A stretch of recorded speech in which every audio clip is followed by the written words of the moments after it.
मोक्षमार्गस्य नेतारं भेत्तारं कर्मभूभृतां ज्ञातारं विश्वतत्त्वानां वन्दे तद्गुणलब्धये. आचार्य उमास्वामी विरचित तत्वार्थ सूत्र मोक्षशास्त्र आपण बघतोय. सम्यक ज्ञानाचे जे 5 प्रकार आहेत तर त्याच्यामधलं मती, श्रुत आणि अवधी ह्या 3 ज्ञानाचं स्वरूप आपण बघितलंय. तर आज मनपर्यय ज्ञान त्याचं स्वरूप आपण बघणार आहोत. पान नंबर आहे 78 आणि सूत्र नंबर 23. रुजु विपुलमती मनपर्ययः. रुजु विपुलमती मनपर्ययः. मनपर्यय ज्ञान के भेद. म्हणजे आता ह्या मनपर्यय ज्ञानाचे भेद किती आहेत हे त्यांनी इथं डायरेक्ट सांगितले. कारण अगोदर एक 9 नंबरचं जे सूत्र झालं तर त्याच्यामध्ये मनपर्यय ज्ञान कशाला म्हटलं वगैरे ह्याची व्याख्या तिथं आली होती. त्यामुळे आता इथं डायरेक्ट त्यांनी मनपर्यय ज्ञानाचे भेदच दिलेले आहे. पण आपण पहिल्यांदा बघूया मनपर्यय ज्ञान कशाला म्हटलेलं आहे. तर जे ज्ञान द्रव्य, क्षेत्र, काल आणि भावाच्या मर्यादेने सहित इंद्रिय आणि मनाच्या सहाय्यतेशिवाय दुसऱ्यांच्या मनामध्ये स्थित असलेल्या रूपी पदार्थांना प्रत्यक्ष जाणते अशा ज्ञानाला काय म्हटलेलं आहे? मनपर्यय ज्ञान असं म्हटलेलं आहे. आता अवधी ज्ञान आणि मनपर्यय ज्ञान ह्या 2 ज्ञानाचा काहीतरी साम्य आहे 2 ज्ञानामध्ये आणि काहीतरी फरक आहे. तर ते आपण आत्ता बघूया. अवधी ज्ञान पण कसं आहे? इंद्रिय आणि मनाशिवाय जाणतं. तसंच मनपर्यय ज्ञान पण इंद्रिय आणि मनाशिवाय जाणतं. म्हणजे कसं जाणतं? तर आत्मिक शक्तीनेच ही दोन्ही ज्ञानं होतात. म्हणजेच कशी आहेत ही ज्ञानं? तर प्रत्यक्ष आहेत, कारण इंद्रिय आणि मनाचं तिथं अवलंबन नाही. त्याच्यानंतर दोन्ही पण द्रव्य, क्षेत्र, काल आणि भावाच्या मर्यादेने सहित जाणतात. त्याच्यानंतर अजून काय आहे? दोघांचा पण विषय पुद्गल द्रव्यच आहे. म्हणजे रूपी पदार्थांना जाणणं हेच ह्या दोन्ही ज्ञानाच्या द्वारे जाणलं जातं. त्याच्यानंतर आता फरक काय आहे? अवधी ज्ञानामध्ये कसं जाणत होतं? तर जे रूपी पदार्थ आहेत तर ते स्थूल रूपाने जाणले जात होते. स्थूल रूपाने म्हणजे काय? जे बाहेर आहेत ते वगैरे. पण मनपर्यय ज्ञानामध्ये काय सांगितलंय की एखाद्याच्या मनामध्ये ह्या रूपी पदार्थांबद्दल जे काही विचार चालू असतील तर त्या विचारांना हे ज्ञान जाणतं. म्हणून ह्याला काय म्हटलंय? मनपर्यय ज्ञान असं म्हटलेलं आहे. अवधी ज्ञान जे जाणतं तर ते संयोगातील रूपी पदार्थांना, संयोगातील म्हणजे मनामध्ये जे चाललंय ते अवधी ज्ञानाच्या द्वारे जाणलं जाणार नाही. तर बाकीचे सगळे द्रव्य आपल्या आत्ताच्या संयोगात आहेत, पूर्वी होते, पुढं असतील, असे सगळे रूपी पदार्थांना अवधी ज्ञान जाणेल. पण त्या जीवाने मनामध्ये कुठल्या पदार्थाचा विचार केलेला आहे किंवा त्या पदार्थांबद्दल काय विचार केलेला आहे तर हे आपल्याला मनपर्यय ज्ञानामध्ये जाणलं जाणार आहे. तर हा दोन्हीमधला मुख्य फरक आहे. कळलं? लक्षात आलं सगळ्यांना? की मला आता जेवायचे म्हणजे आपण विचार कशाबद्दल केला? अन्नाबद्दल. मग अन्न हे काय आहे? पुद्गल द्रव्य आहे. मग त्याच्याबद्दलचा विचार चाललाय म्हणून ते त्या ज्ञानाच्या द्वारे जाणलं जातं. पण विचार हे कसे आहेत? विचार म्हणजे काय आहे? विचार कसे आहेत? विचार म्हणजे अरूपी असतात नाही. विचार सुद्धा पुद्गल द्रव्याचाच एक प्रकार आहे, सूक्ष्म पुद्गल विचार आहेत. म्हणजे आता आपण बोलतो हे पण काय आहे? भाषा वर्गण आहे.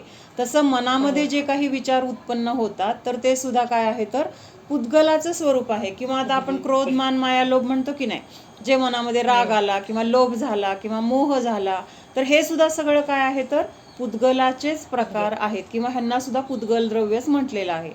मग आता जीवानी एका सिद्ध भगवंतांचं ध्यान केलं. काय केलं? आपण सिद्ध भगवंतांचं ध्यान करतोय. आता सिद्ध भगवान कसे आहेत? कसे आहेत? अरूपी आहेत. म्हणजे तिथं रूपी नाही आहेत तरी पण तिथं आपण सिद्ध भगवंतांचा विचार करतोय. विचार कसे आहेत? तर पुद्गल आहेत.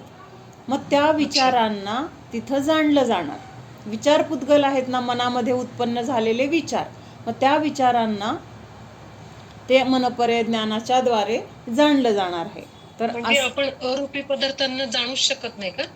जाणतो ना. आता आपण अरूपी पदार्थांना आपण जाणतोय की, आपल्या स्वतःच्या जीवाला पण आपण जाणतोय किंवा समोरच्या जीवांना जाणतोय, किंवा आपण धर्म, अधर्म, आकाश, काल हे काय आहेत? द्रव्य.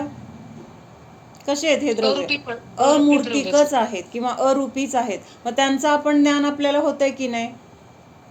होतंय की नाही? त्यांचं ज्ञान आपल्याला होतंय. म्हणजे आपण जीव आहे तो सगळ्या द्रव्यांना जाणण्याची त्याच्यामध्ये काय आहे? शक्ती आहे. पण ह्या ज्ञानामध्ये कसं आहे तर रूपी पदार्थांना हे जाणते, अवधी ज्ञान आणि मनपर्यय ज्ञान. मग आता मनपर्यय ज्ञानामध्ये मन कसं आहे? मन पुद्गल आहे. मनोवर्गणा कशा आहेत? पुद्गल आहेत. आणि त्यापासून हे मन बनलेलं आहे. मग ह्या मनामध्ये उत्पन्न होणारे विचार, कषाय, भाव हे सुद्धा काय म्हटले आहे? पुद्गलच, पुद्गलाचं रूपच म्हटलेलं आहे. मग ह्या विचारांमध्ये आपण कुठलं द्रव्य घेतलंय तर ते द्रव्य तिथं जाणलं जाणार, म्हणजे त्या विचारांना जाणणार. त्या द्रव्याला जाणते असं नव्हे. त्या मनपर्यय ज्ञानाच्या द्वारे आपण जो विचार करतोय त्या विचारांना जाणलं जातं. कारण विचार कसे आहेत? पुद्गल आहेत.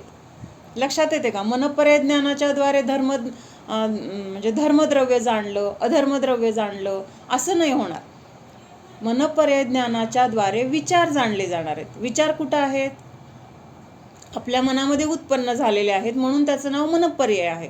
आणि ते विचार ज्या कुठल्या द्रव्याचा विचार करत असेल, ज्या कुठल्या द्रव्याबद्दल तिथं ते विचार असतील, तर त्या विचारांना जाणल्यामुळं ते द्रव्य जाणलं गेलं असं इनडायरेक्टली म्हटलं जाईल. पण आपण जाणतोय कुणाला? आपण विचारांना. म्हणजे आपण म्हणजे मनपर्यय ज्ञान जाणते कुणाला? तर त्या विचारांना. म्हणून तिथं काय म्हणलंय? ते विचार कुठल्या कुठल्या द्रव्याविषयी असतील तर ते त्या विचारांमुळं काय होणार आहे? आपण धर्मद्रव्याचा विचार केलाय तर तिथं मनपर्यय ज्ञानाच्या द्वारे जाणणार की हा जीव आत्ता धर्मद्रव्याचा विचार करतोय, किंवा एखादा जीव आकाशद्रव्याचा विचार करतोय. लोकाकाश असं आहे, अलोकाकाश असं आहे. मग आता लोकाकाश, अलोकाकाश हे तर अमूर्तिक आहेत, पण विचार त्या आकाशद्रव्याचे मूर्तिक आहेत विचार. आणि त्या मूर्तिक विचारांना हे मनपर्यय ज्ञान जाणते. लक्षात येते आहे. पण त्या गोष्टी ज्या विचारांमध्ये झालेल्या आहेत, म्हणजे आता आपण मूर्तिक विषय असेल किंवा मूर्तिक द्रव्य असेल, दोन्हींचा विचार आपल्या मनामध्ये आहे, त्या विचारांना हे ज्ञान जाणते. डायरेक्ट त्या द्रव्याला जाणत नाही. नेहा, दुसरी नेहा पण आहे ना, कळलं? पर्याय ज्ञान मनामध्ये विचार जे आहेत त्या विचारांमध्ये आपण कुठल्या द्रव्याचा विचार करतोय त्या विचारांना जाणतं. भेद सांगितले ह्याच्यामध्ये. मनपर्यय ज्ञानाचे 2 प्रकार आहेत. कुठले कुठले? एक रुजू मनपर्यय ज्ञान आणि रुजूमती मनपर्यय ज्ञान, आणि दुसरं आहे विपुलमती मनपर्यय ज्ञान. ह्याचे 2च प्रकार आहेत. अवधी ज्ञानाचे भरपूर प्रकार बघितले आपण, है की नाही? पण इथं मनपर्यय ज्ञानाचे फक्त 2 प्रकार आहेत. कुठले? एक रुजूमती आणि दुसरं विपुलमती. मग आता रुजूमती मनपर्यय ज्ञान कशाला म्हटलेलं आहे तर त्या अगोदर त्यांनी मनपर्यय ज्ञानाचं द्रव्य, क्षेत्र, काल आणि भाव ह्या अपेक्षेने तिथं काय सांगितलेलं आहे, त्याचं स्वरूप सांगितलंय. तर ते अगोदर बघूया. द्रव्य अपेक्षा से मनपर्यय ज्ञान का विषय. म्हणजे हे मनपर्यय ज्ञान द्रव्य अपेक्षेने कशाला विषय करतं? जघन्य रूप से एक समय में होने वाले औदारिक शरीर के निर्जरा रूप द्रव्य तक जान सकता है. उत्कृष्ट रूप से 8 कर्मों के एक समय में बंधे हुए समय प्रबद्ध रूप द्रव्य के अनंत भाग में से एक भाग तक जान सकता है. आता काय सांगितलं इथं? जघन्य मनपर्यय ज्ञान. जघन्य म्हणजे काय? जे सर्वात कमी असेल त्याला म्हटलंय जघन्य. मग ते काय जाणतं? एका समयामध्ये. आता एक समय कशाला म्हटलेला आहे? तृप्ती किंवा काळ मोजण्याचं सर्वात सूक्ष्म परिमाण किंवा माप, त्याला म्हटलंय समय. म्हणजे अगदी छोटा जो काय वेळ आहे तर त्या वेळामध्ये काय सांगितलंय? औदारिक शरीरातून जे काही परमाणू त्यांची निर्जरा होते. म्हणजे काय? ते परमाणू शरीरातून निघून जातात. म्हणजे आपल्याला असं वाटतं की आपण जन्मल्यापासून आत्तापर्यंत हे शरीर आपल्याबरोबर आहे. मग हे शरीर ज्या परमाणूंनी बनले ते परमाणू मात्र आपले कायम नाहीत. आपल्याला दिसताना वाटतंय तोच चेहरा आहे, तीच ठेवण आहे, तीच उंची आहे असं आपल्याला वाटते. पण प्रतिसमयाला ह्या शरीरातून अनंत परमाणू निघून जात आहेत आणि तेवढेच परमाणू ह्या शरीरामध्ये येऊन परत काय करतायत, मिसळले जात आहेत किंवा जोडले जात आहेत. मग ही क्रिया आपल्याला दिसत नाही आहे, पण ही क्रिया सतत चालू आहे. म्हणून इथं काय म्हटलेलं आहे, औदारिक शरीर के निर्जरा रूप द्रव्य तक जान सकता है. मग हे जघन्य मनपर्यय ज्ञान काय जाणतंय की ह्या औदारिक शरीरातून प्रतिसमयाला जेवढे काही कर्मपरमाणू शरीराचे जे कर्मपरमाणू आहेत त्यांचं काय नाव आहे, नोकर्म वर्गणा. मग त्या कर्मवर्गणा म्हणजे ह्या शरीरातून निघून जात आहेत. प्रतिसमयाला काही कर्मवर्गणा ह्या शरीराला सोडतायत आणि ते दुसरीकडे निघून जात आहेत आणि तेवढेच परमाणू परत ह्या शरीराला येऊन जोडले जात आहेत. म्हणजे आत्ता आपले डोळे, आपल्याला वाटते लहानपणापासून तेच डोळे आहेत, पण त्या डोळ्यामधले परमाणू कितीतरी नवीन आलेत आणि कितीतरी निघून गेलेत. कारण प्रतिसमयाला जाणं येणं चालू आहे. हे आपल्या लक्षात येणार नाही. हे कुणाच्या लक्षात येतंय, मनपर्यय ज्ञानवाल्या मुनींच्या लक्षात येणार आहे. कारण मनपर्यय ज्ञान हे कुणाला होणार आहे, कुणाला होतं मनपर्यय ज्ञान, कसल्या मुनींना, हा, हे महत्वाचं आहे. एकतर गृहस्थामध्ये होणार नाही. त्याच्यानंतर आपण अवधिज्ञान कसं चारही गतीत होतं हे बघितलं होतं. मग हे मनपर्यय ज्ञान फक्त मनुष्यगतीमध्ये पण कुणाला, जे भावलिंगी संत आहेत त्यांनाच होणार. म्हणजे देव, नारकी, तिर्यंच, मनुष्य हे सगळे मनुष्य म्हणजे गृहस्थ म्हणायचं, मनुष्यापेक्षा गृहस्थ, तर ह्यांना हे मनपर्यय ज्ञान होणार नाही. म्हणजे तिथं फक्त आणि फक्त कोण आहेत तर भावलिंगी, म्हणजे द्रव्यलिंगी मुनी सुद्धा नाही. किंवा भावलिंगी मुनी पण जेवढे सगळे आहेत संख्येने, तर त्या सगळ्या भावलिंगींना पण होणार असं पण नाही. लक्षात येते का? काल आपण बघितलं अवधिज्ञान, म्हणजे जे काही अवधिज्ञान कुणाकुणाला होतंय सांगितले, मग ते सगळ्यांनाच ते होतंयच का? आता मनुष्य गतीमध्ये होतंय, तिर्यंच गतीमध्ये होतंय. मग जेवढे मनुष्य आणि जेवढे तिर्यंच त्यांना सगळ्यांना होतंय का? ते नाही. त्याच्यामध्ये काही जीवांना होते. का होतंय तर तसे त्यांचे परिणाम विशुद्ध असतील किंवा तसं ज्ञान उत्पन्न होण्यायोग्य जे काही भाव आहेत, तर ते भाव कसे आहेत, थोडे आहेत. आपण काल बघितलं होतं, माणसं 100 आहेत आणि वस्तू 20 आहेत. मग त्या 20 वस्तू 100 माणसांना कशा मिळणार, कारण वस्तू कमी आहेत. तसं अवधिज्ञान किंवा मनपर्यय ज्ञान हे जे उत्पन्न होतंय ते म्हणजे सगळ्याच भावलिंगी संतांना होईल असं नाही. त्याच्यामध्ये सुद्धा जे काही ठराविक वृद्धिधारी आहेत किंवा ज्यांना काही विशेष परिणामांची विशुद्धी झालेली आहे, अशाच भावलिंगी संतांना ते होईल. म्हणजे मुनी खूप आहेत भावलिंगी, 100 मुनी आहेत भावलिंगी, पण त्यांच्यामध्ये 10 जणांना असेल का, तर तसं होण्यायोग्य किंवा मनपर्यय ज्ञान प्राप्त होण्यायोग्य विशुद्धी ह्या 10 जीवांचीच आहे. लक्षात येते ना फरक? भावलिंगी संतांना होते का म्हटले, कारण त्या भावलिंगी संत सोडून बाकी कुठल्याही गती म्हणजे बाकी कुठल्याही जीवांमध्ये हे मनपर्यय ज्ञान होत नाही, ह्या अपेक्षेने सांगितले. मग हे मनपर्यय ज्ञान जेव्हा दीक्षा घेतात त्यांची परिणामाची कसली विशुद्धी असते की दीक्षा घेतलेल्या क्षणी लगेच त्यांना तिथं मनपर्यय ज्ञानाची प्राप्ती होते. त्याच्यानंतर जे गणधर होणारे जीव आहेत त्यांना सुद्धा तिथं गणधर झाले की त्या क्षणी ते सुद्धा मनपर्यय ज्ञानाची त्यांना प्राप्ती होते. म्हणजे ते पण 4 ज्ञानाचे धारक असतात. कोण? गणधर नियमाने 4 ज्ञानाचे धारक आहेत. म्हणजे ते सगळे भावलिंगी संतच आहेत. तर मग हे लक्षात आलं सगळ्यांच्या की आपल्या शरीरातून प्रतिसमयाला कितीतरी कर्मपरमाणू निघून जात आहेत. हे शरीर ज्या परमाणूंनी बनलेलं आहे, औदारिक शरीर लक्षात आहे सगळ्यांच्या, जे मनुष्य आणि तिर्यंचांना असतं, जे सप्तधातूपासून बनलेलं आहे, तर ते काय आहे, औदारिक शरीर. मग आपलं शरीर कुठलं आहे आत्ता? औदारिक शरीर आहे, कारण आपण मनुष्यगतीतले आहोत. आपल्याला सगळे हे सप्तधातू वगैरे दिसत आहेत. ॲक्सिडेंट झाला, हाड मोडलं, काहीतरी लागलं, रक्त बाहेर आलं, हे सगळं दिसतंय की नाही, म्हणजे हे सगळं सप्तधातूपासून बनलेलं आहे.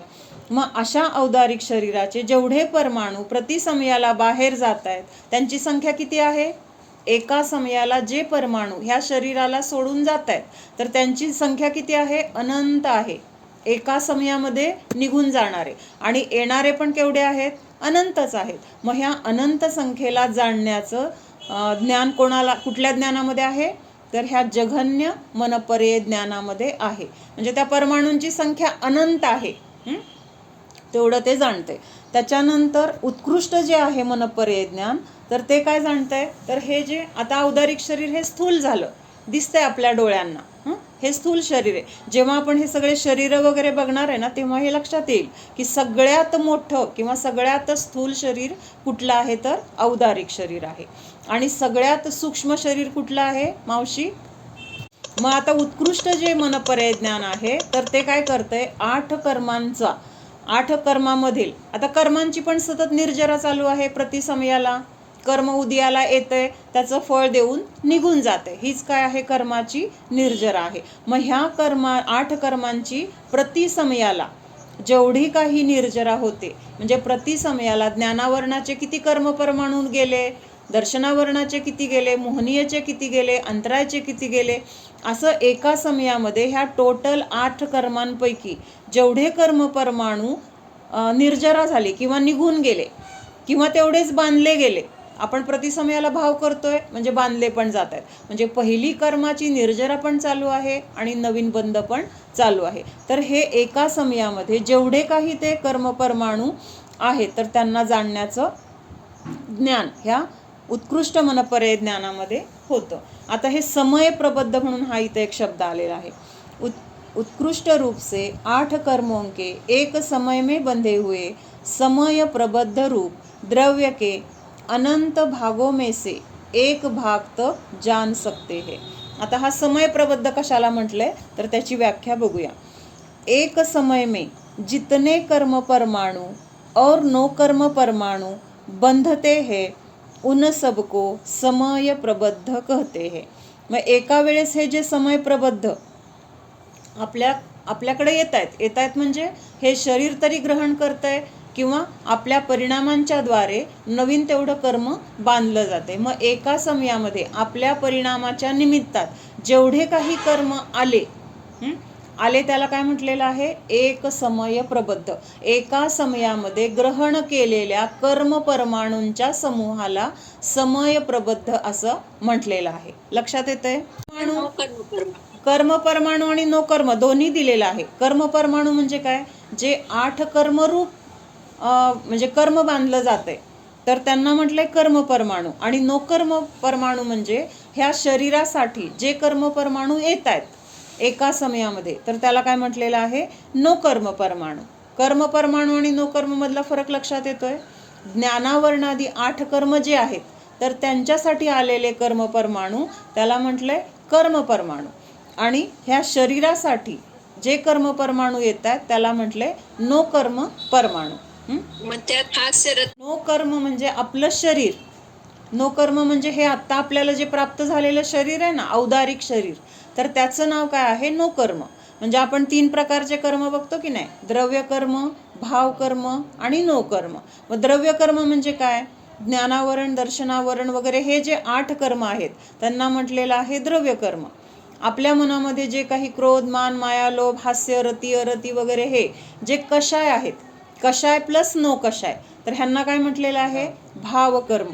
आणि हे जे शरीर आहे आपलं आत्ता, हे शरीर म्हणजे जे काही दिसतंय आपल्याला किंवा आपलं जे अवयव वगैरे कशाने बनलेले आहेत तर ते सगळं काय म्हटलेलं आहे? नो कर्म असं म्हटलेलं आहे.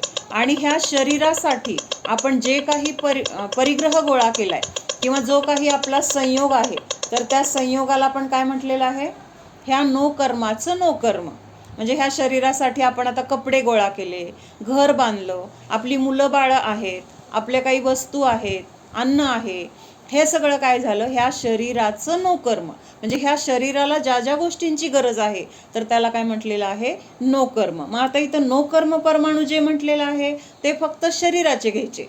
शरीर बनण्यासाठी किंवा शरीर आत्ता आहे तर त्याच्यामध्ये येऊन मिसळणारे जे काही परमाणू आहेत तर त्यांना काय म्हटलंय? नो कर्म परमाणू असं म्हटलेलं आहे.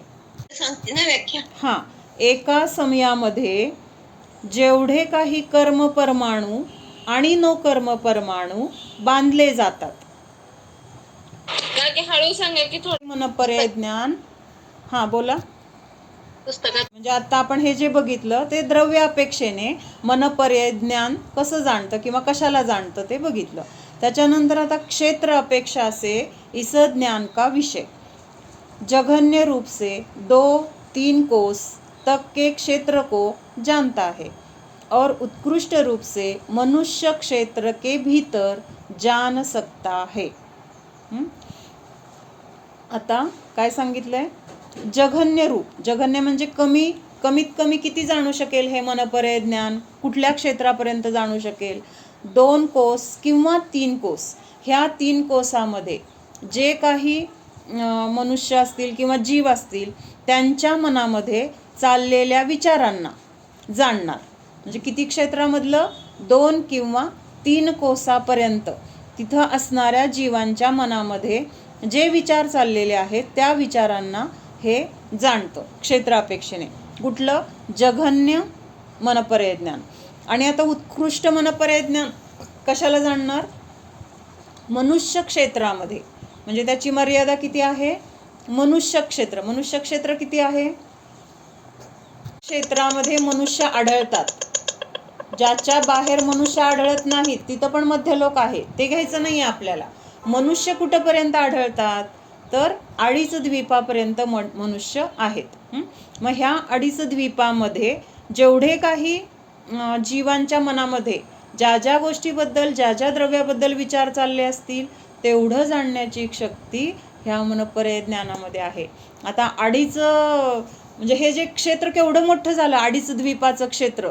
म्हणजे जम्बूद्वीप, त्याच्या बाहेरचा समुद्र, त्याच्या बाहेर द्वीप आहे, तिथं असणारे सगळ्या जीवांच्या मनातलं, त्याच्या बाहेर एक समुद्र आहे आणि त्याच्या बाहेर ते पुष्करवर द्वीप आणि समुद्र. मग त्या पुष्करवर द्वीपामध्ये अर्धा भागपर्यंत जेवढ्या तिथंपर्यंत म्हणजे केवढं मोठं क्षेत्र झालं. म्हणजे अशी शक्ती ह्या मनपर्याय ज्ञानामध्ये आहे. कुठल्या? उत्कृष्ट मनपर्याय ज्ञान. असं नाही, त्यांना जर वाटलं की बाबा आत्ता ह्या क्षणी आपल्याला त्या जीवाच्या मनामध्ये कुठे आहे तो जीव, तर ह्या क्षेत्रामध्ये आहे, मग त्याच्या मनामध्ये काय विचार चालले असतील, असं जर ते इथं बसून जाणायचे आणि तो जीव कुठं आहे, समजा पुष्करार्ध द्वीपामध्ये आहे आणि त्या मुनींना जर त्या काही विकल्प वगैरे जर आला तर म्हणजे किंवा त्यांच्यामध्ये ती क्षमता आहे, ते जाणतील असं पण नाही बरं का. त्यांना जाणण्याची जिज्ञासाच मुळात नसते. पण ह्या ज्ञानाचा उपयोग ते कशासाठी करतात? तर धर्मासाठी. काय आता दुर्भिक्ष होणार असेल किंवा काही तिथं संकट येणार असेल धर्मावर, किंवा एखाद्या जीवाला समाधी करायची आहे, दीक्षा द्यायची आहे, तर त्याचा आयु किती शिल्लक आहे, त्याचे भाव कसे असतील, ह्या सगळ्या गोष्टींना जाणण्यासाठी त्या ज्ञानाचा वापर केला जातो. पण करू शकतो कुठंपर्यंत? मी सगळ्यांना असतंच असं नाही, असू शकतं. ज्यांचे परिणाम विशुद्ध आहेत, जे वृद्धिधारी आहेत, त्यांना हे ज्ञान असू शकतं. मग त्यांनी ते ज्ञानाचं जर कारणासाठी जर ते करत असतील तर दोष लागत नाही. आणि जर स्वार्थासाठी, स्वतःच्या इच्छांसाठी असं जर आता म्हणजे आता एखाद्या आपल्या कोणीतरी नात्यातलं पूर्वाश्रमीचं आहे आणि त्याची आठवण झाली म्हणून त्याच्या मनात काय चाललंय, तो काय विचार करतोय आपल्याबद्दल, असं जर ते जाणायला गेले तर तिथं त्यांचं ते ज्ञानच नष्ट होतं. मग म्हणजे सांसारिक गोष्टीसाठी किंवा दुसऱ्या कुठल्या तरी भोगांसाठी ह्या ज्ञानाचा वापर करायचा म्हटलं तर ते ज्ञान राहणारच नाही. माताजींना मनपर्याय ज्ञान होणार नाही, ही पहिली गोष्ट आहे. दुसरी गोष्ट, आत्ताच्या काळामध्ये कुठल्याही मुनींना मनपर्याय ज्ञान नाही. त्यामुळे ते जे सांगतात ना, तुम्ही हे मंत्र म्हणा किंवा हे स्तोत्र म्हणा किंवा तुम्ही असं हे विधान म्हणा, काय करा वगैरे, तर ते काय सांगतात, तर ते सगळं मतिश्रुत ज्ञानाच्या द्वारे ते सांगतायत आणि ते सांगणं पण योग्य नाही. म्हणजे जर सांसारिक गोष्टी मिळवण्यासाठी एखाद्या जर गोष्टीचा उपाय सांगत असतील तर ते सांगणं पण चुकीचं आहे आणि ते ज्ञान पण काय आहे, मिथ्या आहे. कारण जे सम्यक दृष्टी म्हणजे मुनी आहेत तर ते संसाराचं सांगणारच नाहीत. ते समजा आपण जर त्यांच्याकडे गेलो की बाबा मला बुद्धी फार कमी आहे आणि माझी बुद्धी वाढावी म्हणून मला काहीतरी उपाय सांगा, असं जर आपण त्यांना सांगितलं तर ते काय म्हणणार, तुम्हाला बुद्धी कमी आहे म्हणजे तुमचं काहीतरी मागचं पाप उदयाला आलेलं आहे, म्हणजे तिथं तुमच्या ज्ञानावर आवरण जास्त आहे. ह्याचं काय कारण आहे, तर मागं तसं कर्म होतं किंवा तसं कर्म बांधले, त्याचा आत्ता उदय आहे. तर त्याच्यासाठी तुम्ही प्रतिक्रमण करा, तुम्ही हा उपाय करा, मग तुम्हाला ते ज्ञान वाढेल. किंवा तुमच्याकडे पैसा नाही, तुमच्याकडे पैसा येण्यासाठी तुम्ही असं करा म्हणजे पैसा येईल, असं सांगणार नाहीत. कळलं का? अशी व्हिडिओ आहे असं सगळं, पण हे सगळं चुकीचं आहे. आपल्या आपण करून जर ते योग्य गुरु आहेत, खरे गुरु आहेत, ह्याची जर आपल्याला परीक्षा झाली तर त्यांनी सांगितलेलं आपल्याला ग्रहण करता येईल. मग आपल्याला उगी ते मुनी पदाला धारण केलंय किंवा ते आर्यिका पदाला धारण केलंय म्हणून त्यांनी सांगितलेलं सगळं बरोबरच असं नाही. आता काय वेश कुणी पण धारण केला म्हणून ती व्यक्ती त्या वेशाच्या प्रमाणे आहे का, तेवढं त्यांच्यामध्ये ते गुण आहेत का, तेवढी त्यांची योग्यता आहे का, हे सगळं पण आत्ताच्या काळामध्ये बघायला पाहिजे. आपल्याला परीक्षा करण्यासाठीच आपण हे सगळं तत्वज्ञान शिकतोय. म्हणजे आता एखाद्या खुर्चीवर बसलं, पंतप्रधानाची खुर्ची आहे, मग त्याच्यावर बसलं म्हणून तो पंतप्रधानाचे सगळे अधिकार त्याला मिळाले का, किंवा तेवढं त्याच्यामध्ये कॅपॅसिटी आहे का, हे पण तिथं महत्त्वाचं आहे ना. मग आत्ताच्या काळामध्ये असं म्हणजे कुगुरूंचं प्रस्थ खूप आहे. त्यामुळं त्यांनी सांगितलेला प्रत्येक गोष्ट, प्रत्येक उपाय किंवा ते म्हणतात म्हणजे त्यांचं सांगणं सगळं बरोबरच आहे असं नाही आहे. आपल्याला परीक्षा करता आली पाहिजे. म्हणून पहिल्यांदा आपल्याला धडा कुठला दिला जातो, खरे देव, खरे गुरु, खरे शास्त्र, ह्यांनी सांगितलेलं जे तत्व आहे त्याच्यावर श्रद्धान. मग त्याच्यासाठी आपल्याला खरे देव कोण आहेत, खरे गुरु कोण आहेत, खरं शास्त्र काय आहे, ह्याचं ज्ञान आपल्याला पक्क झालं पाहिजे. जे वीतरागी आहेत म्हणजे ज्यांच्यामध्ये राग द्वेष नाहीत तेच खरे देव आहेत. जे ज्ञान ध्यान आणि तपामध्ये फक्त लीन आहेत तेच आपले खरे गुरु आहेत. मग गुरु जे आहेत त्यांची परीक्षा करताना आपण हे बघायला पाहिजे, सगळ्या विषय आशा आणि परिग्रह ह्याच्याने ते रहित आहेत का.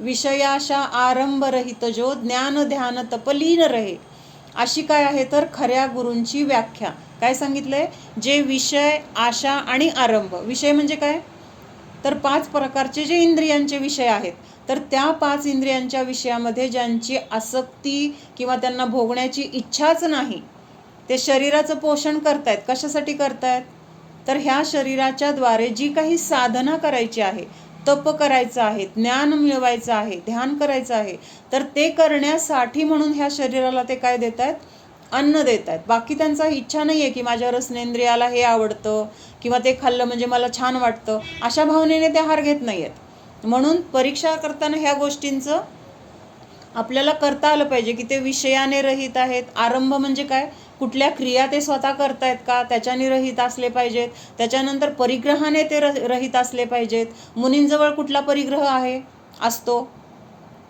मुनींचा परिग्रह कुठला आहे, मग हाच त्यांचा परिग्रह आहे. एकतर पिंची आणि दुसरं कमंडलू, ते सुद्धा त्यांचा परिग्रह त्यांना पाहिजे म्हणून त्यांनी ठेवलेला नाही, तर ते धर्माचं साधन आहे. कसं साधन आहे, पिंचीच्या द्वारे जीवांची रक्षा करण्याचा भाव आहे, म्हणजे अहिंसेचं ते उपकरण आहे. आणि कमंडलू हे शुद्धीचं उपकरण आहे.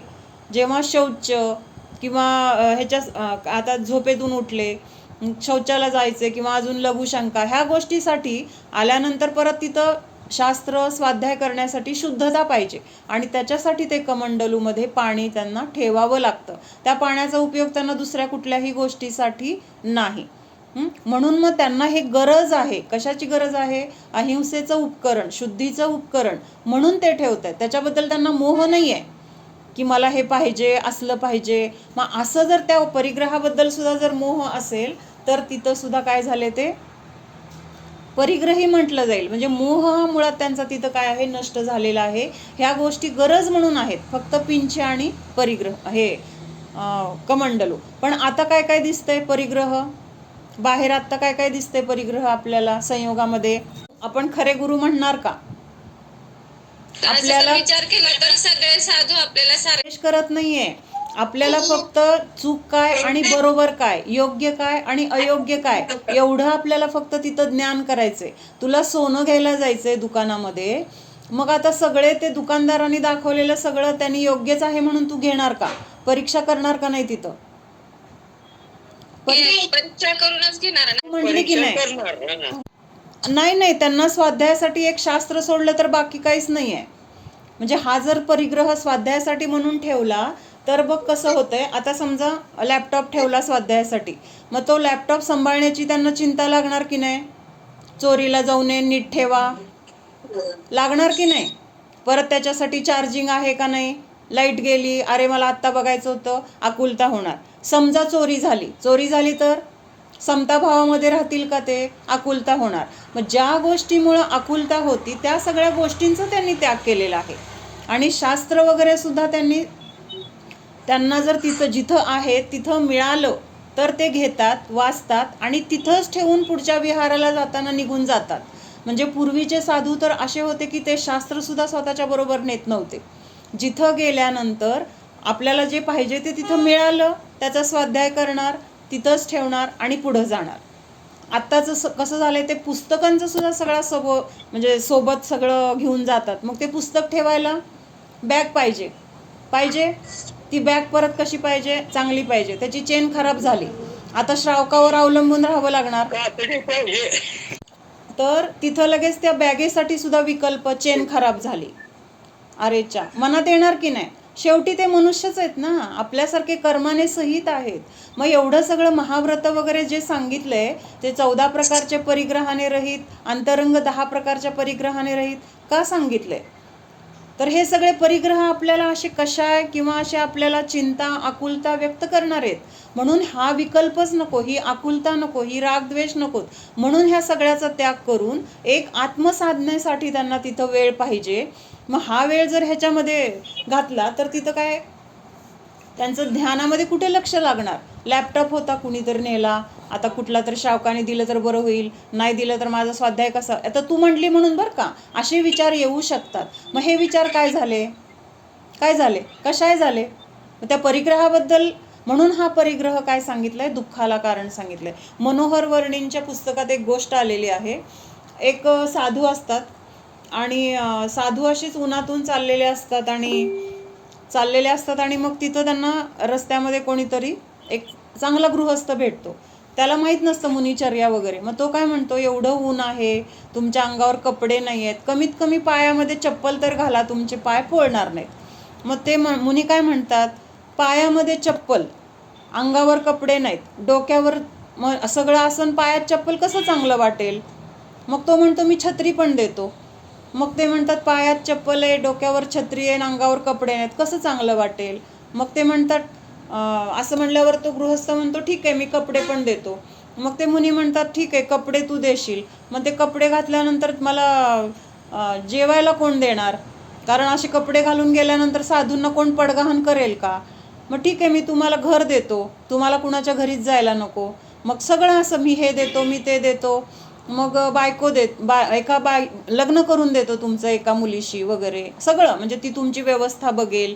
मग ते म्हणतात, ती सगळं झालं, पण मला ते म्हणजे कमवायला जायचं वगैरे, ती पण तुमची व्यवस्था करतो.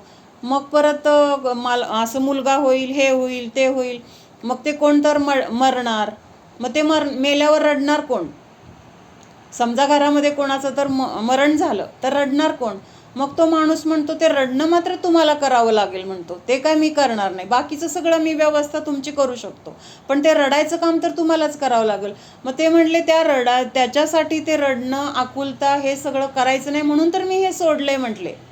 ह्या सगळ्या गोष्टीतून जे काही मला कशाय होतंय, त्रास होतोय, दुःख होतोय, ते नको आहे म्हणून तर सोडलंय. म्हणून म्हणजे त्या एक साध्या छोट्याशा कुठल्या गोष्टीचा विकल्प आपल्याला इतका त्रास देऊन जातो. म्हणून त्यांनी हे सगळा परिग्रह सोडलाय. मग आता स्वाध्यायासाठी चालतोय, ही सगळी काय आहे? पळवाट आहे. आणि असं कुठल्याही शास्त्रामध्ये सांगितलेलं नाही आहे की तुम्ही हा परिग्रह स्वाध्यायाच्या निमित्ताने ठेवा. मग आता स्वाध्यायासाठी लॅपटॉप पाहिजे तर मग त्याला ठेवायला बॅग पाहिजे, त्याला परत काहीतरी ते दर महिन्याला रिचार्ज करायला पाहिजे, असं सगळंच येतं ना. एक वाढलं की त्याच्या माठीमागं सगळी ओल आहे. म्हणून मुळावर घाव का घातलाय? मुळावर घाव घातल्यामुळं पुढचं सगळंच विषय संपून जातोय. असं म्हणजे आता परिग्रह कशाला म्हटलेला आहे? मूर्तीवर एक धागा जरी पडला तर तिथं ती मूर्ती वंदनीय नाही असं म्हटलेलं आहे. म्हटलेलं आहे की नाही? म्हणजे आता अकलंक आणि अकलंक देव तिथं बौद्धांच्या तिथं शिकत होते. म्हणजे बौद्धांचं मत काय आहे हे त्यांना कशासाठी शिकायचं होतं, तर आपल्या जैनांचं तत्व तर त्यांना माहीत होतं, पण ते तत्व श्रेष्ठ कसं आहे हे तिथं पटवून देण्यासाठी दुसऱ्याचं पण तत्व माहीत पाहिजे ना. म्हणून तिथं ते शिकत असताना तिथं त्या लोकांना काय शंका आली की ह्या सगळ्या मुलांमध्ये कोणीतरी जैन असावं, अशी शंका तिथल्या त्यांच्या गुरूंना वगैरे येत होती. कारण एकदा काहीतरी फळ्यावर ते लिहून दाखवत असतात आणि त्याच्यामध्ये म्हणजे आता समजा असं लिहिलेलं असेल, आता मला माहीत नाही आहे ते काय होतं किंवा आठवत नाही आहे, पदार्थ नित्य आहे असं तिथं काहीतरी समजा एक वाक्य आहे. मग ते गुरुजी गेल्यानंतर हे अकलंक काय करतात, त्याच्या मागं स्यात शब्द लावतात. काय लावतात? स्यात. म्हणजे काही अपेक्षेने पदार्थ नित्य आहे आणि काही अपेक्षेने पदार्थ अनित्य आहे, असं त्याचा अर्थ झाला. आता स्यात नित्य आहे म्हणजे काय, नुसतं पदार्थ नित्य आहे म्हणलं तर काय झालं, त्याच्या पर्यायाला तिथं आपण ग्रहणच केलं नाही. म्हणून स्यात शब्द कसा महत्त्वाचा आहे हे त्यांना माहीत असतं, कारण आपल्या जैन धर्माचा त्यांचा अभ्यास आहे पूर्ण. आणि म्हणून तिथं स्यात शब्द लिहिला की त्या गुरूंना शंका आली की ह्या सगळ्या मुलांमध्ये कोणीतरी जैन आहे. आणि बौद्ध कसे होते, जैनांचा तिरस्कार करणारे होते. मग त्यांनी आता शोधून काढायचं ठरवलं. मग काय काय प्रकार केले, आवाज केला किंवा अजून काहीतरी, म्हणजे कुठल्या तरी निमित्ताने त्यांना अरिहंत सिद्ध त्यांच्या तोंडातून बाहेर पडेल, म्हणजे असे त्यांनी बरेच काय काय प्रकार केले. आता ते बघत नाही आपण. मग त्यांनी शेवटचा उपाय काय केला, हे कशातच अडकले नाहीत, म्हणजे हे सावध असायचे. मग त्यांनी काय केलं की एक असं मूर्ती ठेवली, जैनांची मूर्ती, म्हणजे आपली भगवंतांची मूर्ती ठेवली आणि सांगितलं की आता ह्याच्यावरून तुम्ही ओलांडा ह्या मूर्तीला. आता त्यांना केवढा प्रश्न आला, भगवंतांना ओलांडून जायचं म्हणजे केवढा मोठा विनय आहे, लक्षात येते का. आणि एवढं त्यांना विनय किंवा एवढे ते मोठे तत्वज्ञानी, आणि आता त्या मूर्तीला ओलांडायचं म्हणल्यावर त्यांना खूप मोठा प्रश्न निर्माण झाला. मग त्यांनी एक असा विचार केला 1 मिनिटात आणि आपल्याच अंगावरच्या कपड्याचा एक धागा काढला आणि तो धागा त्या मूर्तीवर टाकला. आता ती मूर्ती राहिली नाही, भगवान म्हणून राहिली नाही, तर ती काय झाली, परिग्रहसहित. परिग्रहसहित म्हणजे ते भगवान नाही आहेत, कारण भगवान कसे आहेत, निष्परिग्रही आहेत. म्हणून मग तिथं त्यांनी ती मूर्ती ओलांडून त्यांची इच्छा पूर्ण केली. म्हणजे एक मूर्तीवर धागा असला तरी त्या मूर्तीला वंदनीयता राहिली नाही. आपण कशासाठी बघतो हे कळलं का. मग आजकालच्या मुनींना सगळा परिग्रह असेल किंवा ते चालतोय धर्मासाठीच आहे, मग त्या पदावर आहे, मग आपल्याला लागतंय मग त्यांना लागत नाही आहे का, असे जर काही आपण विचार करत बसलो तर ते विचार तत्वज्ञानाला धरून नाही. मग तिथं आपल्याला ह्या गोष्टी पाहिजेत ना, तर मग त्या ज्या भूमिकेत आपण ह्या वापरू शकतो त्या भूमिकेत जाऊन मग तुम्ही राहावा, किंवा ती भूमिकाच मग सोडायला नको आहे. आपल्याला जर ह्याच्याशिवाय जमत नाही किंवा ह्या गोष्टींची जर मला गरज आहे तर मग मी ते घर वगैरे सोडायलाच नको आहे. घरामध्ये राहून त्या सगळ्या गोष्टींचा मी वापर करू शकतो, कारण आपल्याला ते म्हणजे बंधन नाही आहे ना की आपल्याला त्याग करायला पाहिजे. आपल्या गरजेप्रमाणे जे पाहिजे ते आपण ठेवू शकतो, वापरू शकतो. त्यामुळे तिथं मग त्या अवस्थेमध्ये आपण राहायला पाहिजे. सगळं सोडून पण द्यायचं आहे आणि परत त्या पदावर जाऊन गृहस्थांना लागणाऱ्या गोष्टींचा जर आपण वापर केला तर ते काय आहे, चुकीचं आहे. आणि दुसरी गोष्ट, आपण हे त्यांचा तिरस्कार, त्यांचा द्वेष करत नाही आहे, पण आपल्याला योग्य काय आणि अयोग्य काय दोन गोष्टी ठेवल्यानंतर आपण दोन्हीमधून त्याचं निवड करायची असताना आपण काय करतो, एक गोष्ट आपल्याला घ्यायची आहे आणि तिथं 2 गोष्टी आहेत. मग त्याच्यामध्ये चांगली कुठली आहे, कशाच्या आधाराने त्या गोष्टीला चांगला असेल, किंवा त्याचं कुणी बनवलं आहे, कुठली कंपनी, किंवा त्याची टिकण्याची अवस्था, ह्या सगळ्या गोष्टींचा विचार करून आपण चांगली वस्तू निवडणार की नाही. मग आत्ता जर आपण योग्य गुरु निवडले नाहीत तर आपण काय होणार आहे, परत ह्या संसारामध्येच भ्रमण करणार आहे. कारण मिथ्यात्व सुटलं नसेल तर आपल्याला पण त्यांच्याकडून काय मिळणार आहे, मिथ्यात्वाचा मार्ग मिळणार आहे. आणि मिथ्यात्वाचा मार्ग मिळाल्यानंतर आपण मोक्षाला कधी पोहोचणार, किती काळानंतर पोहोचणार, अनंत काळ गेला तरी परत आपण ह्या संसारात राहणार आहे. म्हणून खरे देव, खरे गुरु आणि खरे शास्त्र हेच आपल्याला काय आहेत, वंदनीय आहेत, पूजनीय आहेत, त्यांच्यावरच ते श्रद्धा करण्यायोग्य आहेत. आजच सकाळी अम्मांनी सांगितलं मंदिरामध्ये की सगळा दुष्काळ आहे, की आपल्याला खायला प्यायला अन्न पण नाही, पाणी पण नाही, कितीही प्रयत्न केले तरी मिळत नाही, अशी उपासमाराचा प्रसंग आहे. आणि त्यावेळेस आपल्या घरामध्ये कालकूट आहे. काय आहे? कालकूट नावाचं विष आहे. लक्षात येते का? अन्न नाही, पाणी नाही, काहीच नाही आहे. आपल्या आजूबाजूला कोण देणारं पण नाही आहे आणि आपल्याला खूप भूक लागली आहे आणि घरामध्ये भरपूर काय आहे? कालकूट नावाचं विष आहे. मग ते विष आपण भक्षण करायचं का? आपल्याला तिथं परीक्षा आहे की नाही? खायची वस्तू आहे, खातातच ना.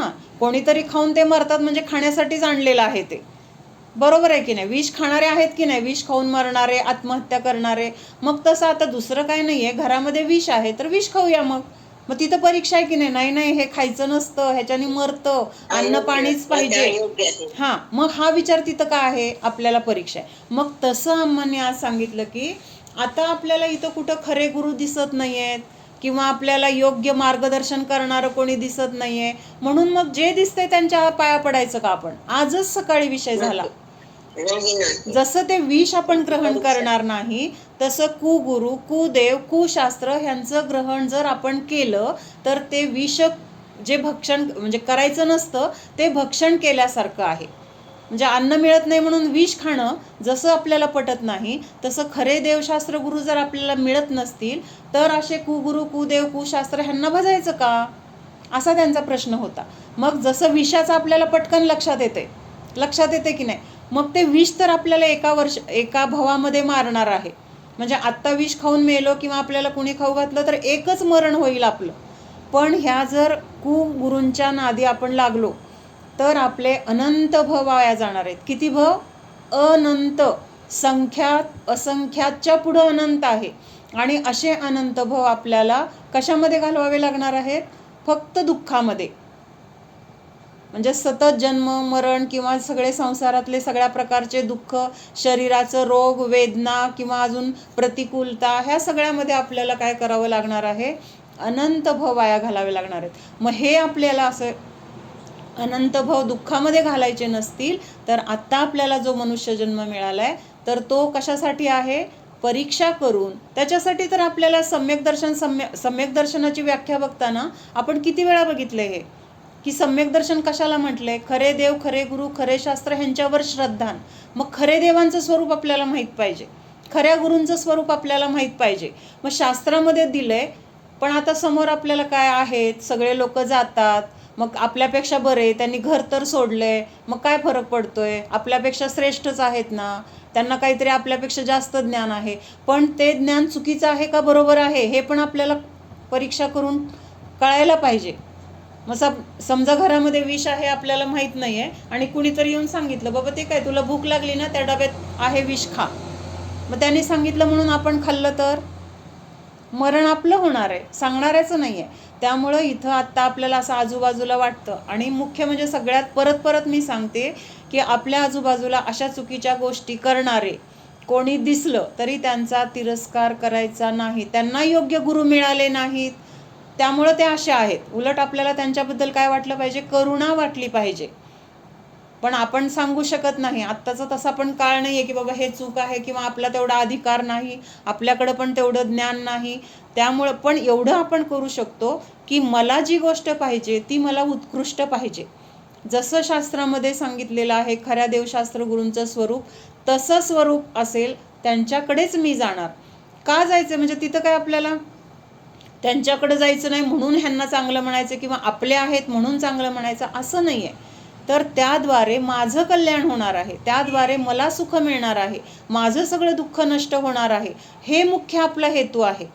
म्हणून आपल्याला खरे देव, खरे गुरु, खरे शास्त्र पाहिजेत. बाकी कुठला हेतू नाही आहे. संसारातलं सुख पाहिजे, संसारातले सगळे भोग पाहिजेत, सगळे संकट माझी नष्ट करायला पाहिजेत, ह्यासाठी आपल्याला खरे देव, गुरु, शास्त्र नाही पाहिजे. किंवा ही दृढता जेव्हा येते ना, काही झालं तरी चालेल पण मी ते विष भक्षण करणार नाही जाऊ दे, आता मला काही चैनच पडत नाही आहे, मला भूक सहनच होत नाही आहे, असं म्हणून खाल्लं किंवा कुणीतरी आग्रह केला म्हणून खाल्लं किंवा बाकीचे सगळे खात आहेत म्हणून खाल्लं, ह्या सगळ्या गोष्टी दिसत आहेत समोर, पण त्याच्यातून मरण माझं होणार आहे हे मला कळलं पाहिजे.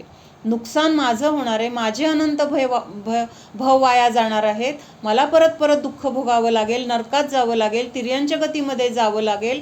कारण मनुष्य भव किती आहेत?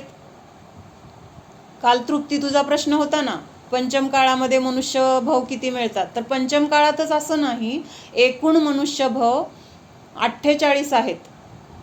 कधी म्हणजे समजा निगोदातून आपण बाहेर आलो, निगोदातून बाहेर येतो आणि आपण 2000 सागरपर्यंत ह्या त्रस पर्यायामध्ये राहू शकतो. मग ह्या 2000 सागरमध्ये आपल्याला 48 मनुष्यभाव मिळतात. 16 16 16 16 भाव कुठले? स्त्रीचे. 16 भाव म्हणजे मनुष्य किंवा पुरुष पर्याय आणि 16 भाव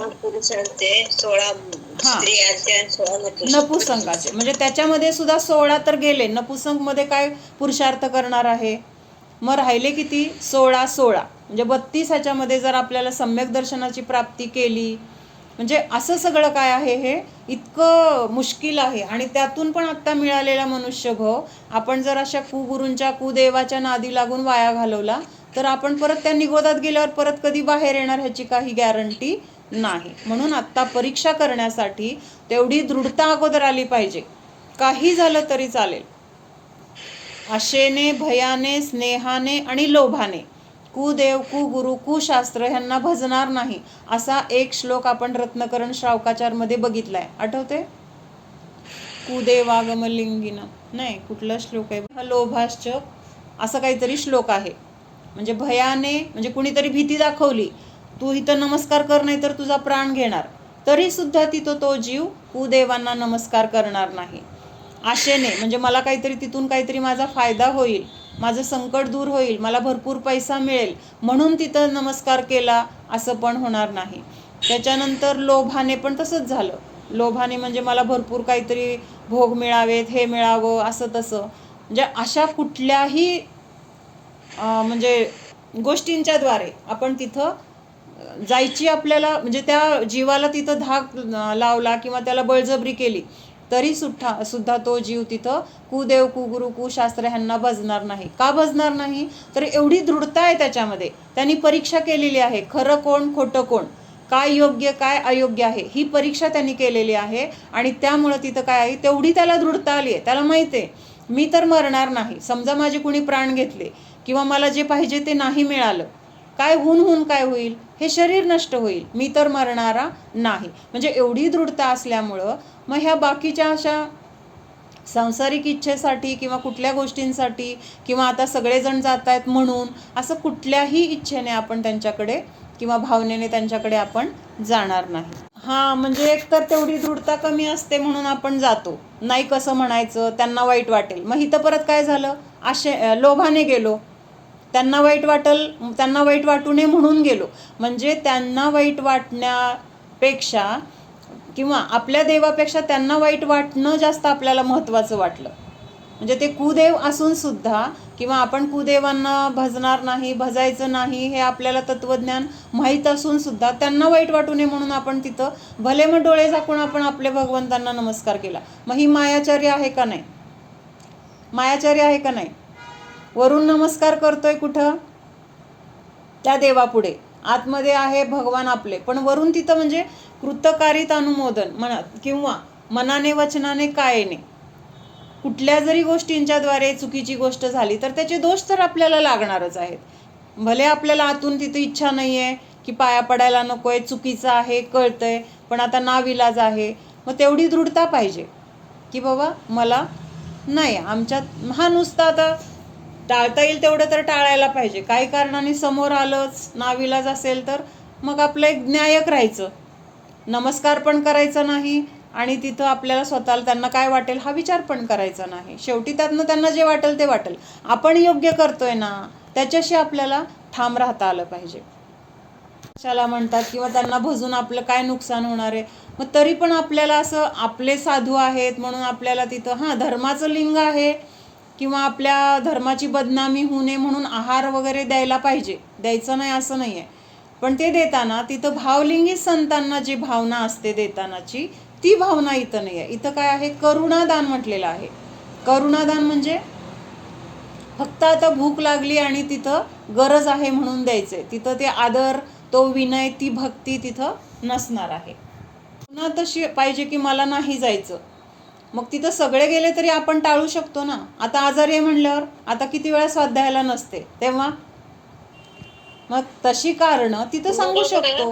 तिथं खोटं बोललं तर काहीतरी आलेलं असतं ते स्वाध्याय चुकतो, नंतर रात्री नाही ग, मी ऐकते, उदाहरण देते, परत मी तुला नावं नाहीये असतं. ठेवत आहे, उदाहरण सांगते. म्हणजे आपण आपल्याकडून राहतं की नाही, मग तसं नाही जमत आहे, मला नाही येऊ शकत आहे मी असं म्हणा. किंवा अजून दुसरं काय तर आहार वगैरे द्यायचा असेल तर आता नाविलाज म्हणून तिथं कोण नसेल, आपल्या गावात आलेत आणि शेवटी आपल्या धर्माचं लिंग आहे, मग जैन धर्माची बदनामी होऊ नये, आपणच नाही गेलो तर परत असं होणार, म्हणजे आहार वगैरे कोण नाही आणि मग त्यांना उपाशी राहावं लागेल अशी वेळ असेल तर मग तिथं द्यायला सांगितलंय.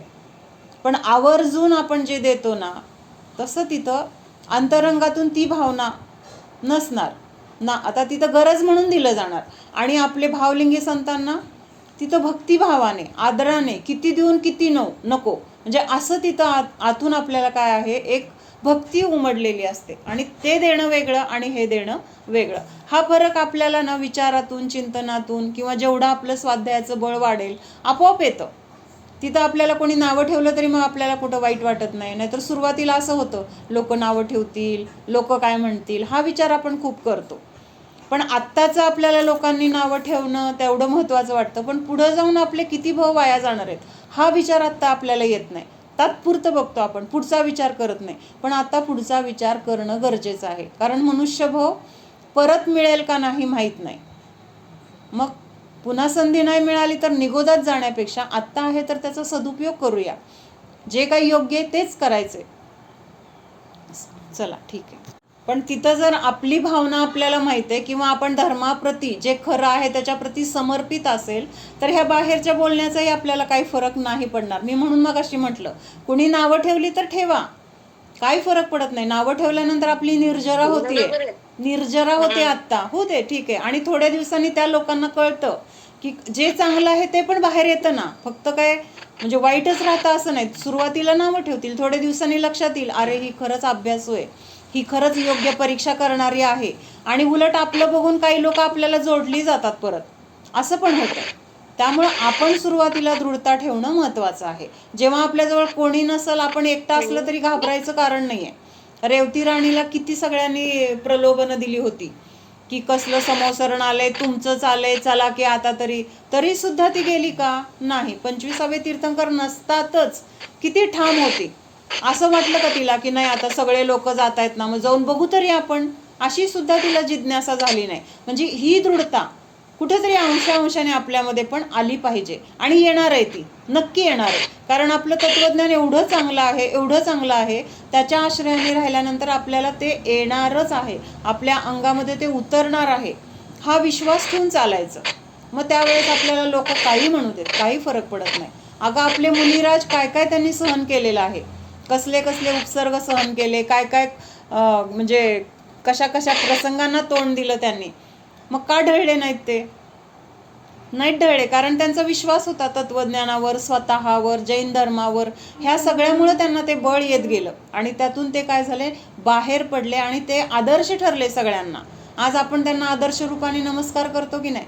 त्यांच्याजवळ एवढं आहे, माझ्याजवळ नाही आहे, का तर आपण घसरतोय. जरा काय झालं की लोक काय म्हणतील, ते नावं ठेवतील, ते असं म्हणतील, घरातली लोक रागवतील. अभिनय कुणाचाच नाही करायचा, घरातल्या लोकांचा पण नाही करायचा, किंवा आपल्याला त्यांना काही चूक ठरवायचं नाही आहे, त्यांचं डावलायचं नाही आहे. हे योग्य आहे एवढंच सांगायचं, हे योग्य आहे असं. त्यातनं काही गोष्टी केल्या तर त्याच्यासाठी प्रतिक्रमण आहे. पण ते कसं पाहिजे, मनापासून खरंच माझं चुकलंय हे आतून आपल्याला भावना पाहिजे. ते प्रतिक्रमण कसं आहे, फलदायी आहे. आणि कारमान शरीर कायम आहे संसारी जीवांजवळ. म्हणजे भव सुटला, एका गतीतून दुसऱ्या गतीत गेले, प्रत्येक वेळेस कारमान आणि तेजस शरीर हे असतंच. 2 शरीर असतातच. 2 असतात, 2. हे शरीर सुटल्यानंतर नवीन शरीर धारण करेपर्यंतचा जो मधला काळ आहे तर ती विग्रह गती, आणि त्यावेळेस तिथं तेजस आणि कारमान शरीर आहे.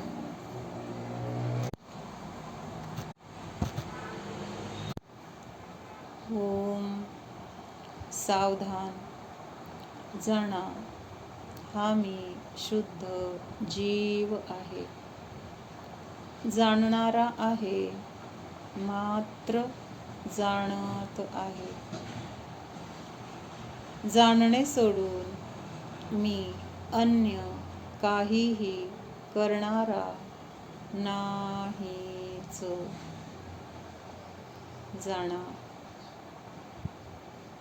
या जीवाच्या शुद्ध स्वरूपाला जाणा. हा मी सर्व प्रकारच्या शरीराने रहित आहे. औदारिक शरीर जीवाचे नाही. हे तर सप्तधातूने बनलेले नष्ट होणारे पुद्गलापासून बनलेले शरीर आहे. स्पर्श रस गंध वर्णवाले आहे. जीव तर अमूर्तिक, अरूपी, अस्पर्शी आहे. अगंध, अवर्णस्वरूप आहे. या शरीराचे परमाणू जीवामध्ये प्रवेश करू शकत नाहीत. जीव आणि शरीर एका क्षेत्रामध्ये असले तरी जीवाचे प्रदेश भिन्न आहेत, शरीराचे प्रदेश भिन्नच आहेत जाणा. स्व आणि पर यामध्ये अंतर करा. शरीर मी नाही, माझे नाही. शरीरामध्ये ज्ञान नाही, सुख नाही. ज्ञान आणि सुख हे तर जीवाचे गुण आहेत, जीवाच्या स्वरूपामध्ये आहेत. मला सुखासाठी, आनंदासाठी, ज्ञानासाठी या शरीराची, इंद्रियांची, मनाची गरज नाही. मी स्वतंत्र आहे, स्वाधीन आहे, परनिरपेक्ष आहे. स्वतंत्र म्हणजे स्वतःच्या तंत्राने राहणारा आहे. माझे परिणमन माझ्यामध्ये माझ्याच कारणाने आहे